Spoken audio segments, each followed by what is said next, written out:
Hello! Welcome back. This is going to be my April Plan With Me video for my bullet journal. It's been a little while since I've put a video up on YouTube, and that is because March was completely overtaken by a surprise project that I don't want to talk about just yet. I've been kind of teasing about it a little bit, and I don't want to tease people because it's not like a super crazy exciting thing for everyone else. It's mostly for me, but I should be able to talk about it hopefully by the end of this week. So maybe my March vlog will have some reveal for this project, but don't get too excited. It's not going to be like crazy mind-blowing news. It's just something I've had to keep on the down low. So because I was so preoccupied, I got almost none of my monthly goals done this month, and I'm okay with that. I want to be able to start April with kind of a clean slate, so my main task for this last week is to button up what I can, definitely to get my secret surprise project finished so I can talk about it and also move on. My habits for March were okay, but a couple of them really suffered. For example, my bedtime, which I had set for 10:30, I think I only got that twice, maybe 3 times. So even if I do really well this last week of March, it's pretty much a wash for that one. I did pretty good at journaling every day. It sort of became a habit that I was doing every morning before I left for work. And when I look at how I didn't keep a very consistent bedtime, and I look at how many headaches I've had this month and how many problems I've had with my eyes, I have to think they're related. So top priority for April is going to be getting my sleep back on track. I felt so much better in January when I was consistently going to bed by 11 every night. And at this point, I've fallen so far off of that wagon that I am barely getting in bed by 11 even. So 10:30 is kind of a stretch, but I think that's what's going to be the best for me in the long run. So I'm going to do my best. My social media plan page was really useful when I used it. Unfortunately, there were entire weeks where I forgot to fill it out, but it was really helpful to think about what I was going to be doing ahead of time. So I'm going to use this spread again for April. Next up are my weeklies. I'm still doing this kind of 2-column design. I really like it, and keeping everything simple like this really lets these fountain pen inks shine. I played a little bit with like contrasting headers and like darker colors for writing the tasks. I really like this Lamy neon coral that I've used in some of the headers, but I'm always afraid to ink up pens with it because it is a limited ink, so even though I have an entire bottle of it, I'm always worried I'm gonna run out.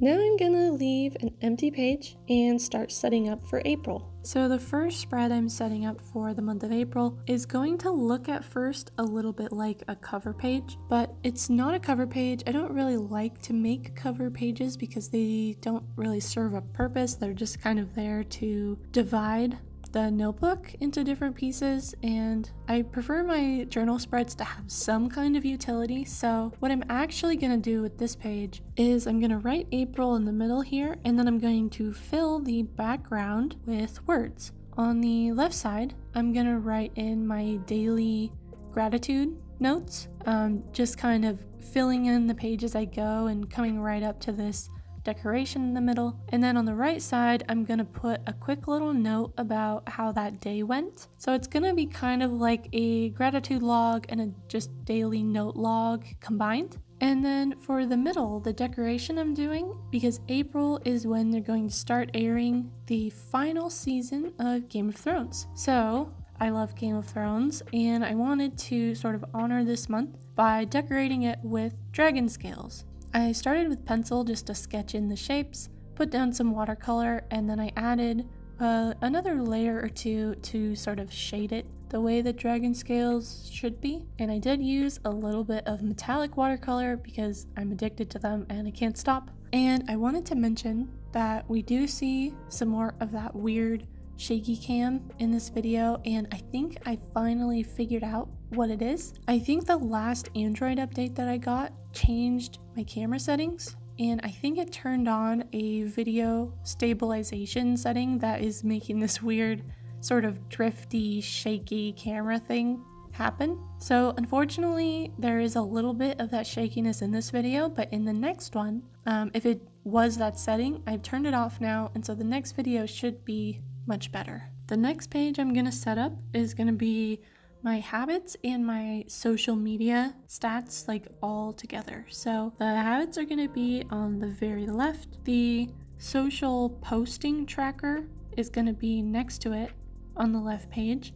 The right page, I'm going to put my little plan for social media and then stats trackers. And I had trimmed down these stats trackers again. I just keep trimming more and more off of them because it really is less important that I keep track of these stats and just more important that I'm checking in with them regularly so I'm aware of what my channel is doing and how people are responding to things. So I don't really need the like 5 or 6 different stats I was tracking before, and I'm just trimming it down each month until I get to what I really need. For this background, I tried to use something of a shortcut to make dragon scales more quickly with these diagonal lines, but it ended up looking a little bit more like quilted cloth or something, which I kind of like. I kind of like how this turned out, even though it didn't turn out quite how I initially imagined it. And part of what I really liked about it was just the colors I used. I'm a huge fan of this kind of reddish, purplish, blue color combination.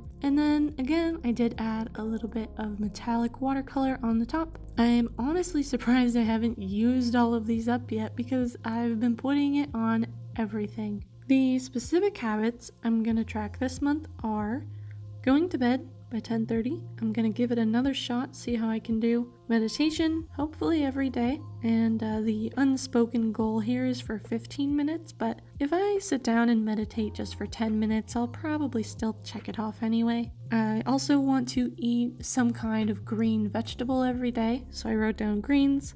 Wash my face, skincare every day, and then finally floss my teeth. It's another habit where I'll be really, really good for like 6 months at a time, and then I break that streak and it just completely falls apart. So I just need to get back into that habit again. And for my stats tracker, you know me by now, I don't like to make very complicated designs on pages that have a lot of text on them. So for my stats tracker, instead of using watercolor, I just took a Tombow dual brush pen in a pastel purple color, and I just highlighted every other row just to give it some sort of texture. The only thing you have to watch out for is if you use fountain pens on these Tombow dual brush pens, I found out that they bleed really badly. So what I can do is just accept that they're gonna bleed a little bit, or I can just use a micron. Microns don't seem to bleed when you write on top of Tombow dual brush pens. I'm not quite sure why fountain pen ink will bleed while microns won't. It's probably a physics thing. I just know that it does, and so I know what to watch out for. And this month, I've actually put my goals page last.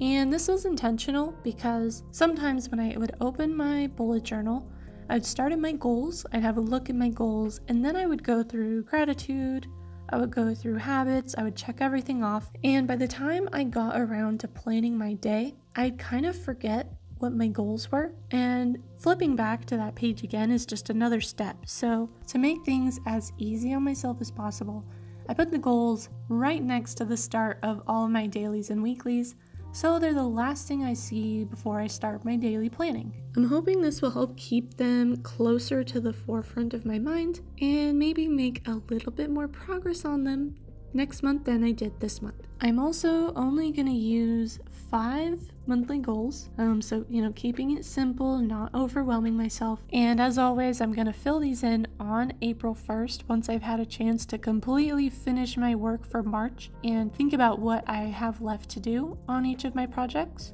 And then below my main goals, I do have a small space for little tasks that I want to get done throughout the month that don't really warrant an entire goal space. And then April is Camp NaNoWriMo. So NaNoWriMo National Novel Writing Month is typically in November, but they do these little camps in April and I think July. I always get the months confused, so I have to double check. But the cool thing about Camp NaNoWriMo is that it's designed to have a goal of whatever you want your goal to be. So at the beginning of April, I'm gonna think about what I want to do for Camp NaNoWriMo, and then I'm gonna track my progress throughout the month right here on this writing stats page. And that's it. That's all of my setup for April. I'm all ready to go. So the next video that goes up after this one should be my March vlog.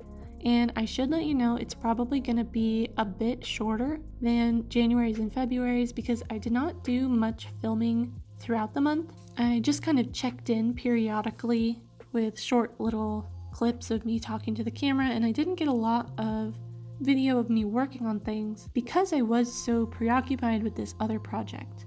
Stay tuned, subscribe if you don't want to miss that. Before I go, I wanted to remind anyone who missed it that I do have a Skillshare class up on Skillshare. The class is about making websites with Django, which is a web framework that uses the Python programming language. It sounds a little bit daunting if you've never done programming before, but in the class, I try to walk you through every little thing that you need to set up in order to get going, so don't be too intimidated. If you use the link that I'll put in the YouTube description, you can get, I think, 2 months free. It's some kind of free trial. I'm not entirely sure how long the free trial is, but it should be plenty of time for you to get going with some web development if that's something that you want to learn. If programming isn't your thing, no worries. I'll be back here on this channel with more bullet journal and art related content. Thank you so much for watching this video. I would love to hear how your planning is going for April, so leave a comment down below if you want to share. I'll be back again soon with another video, and I hope to see you there. Bye!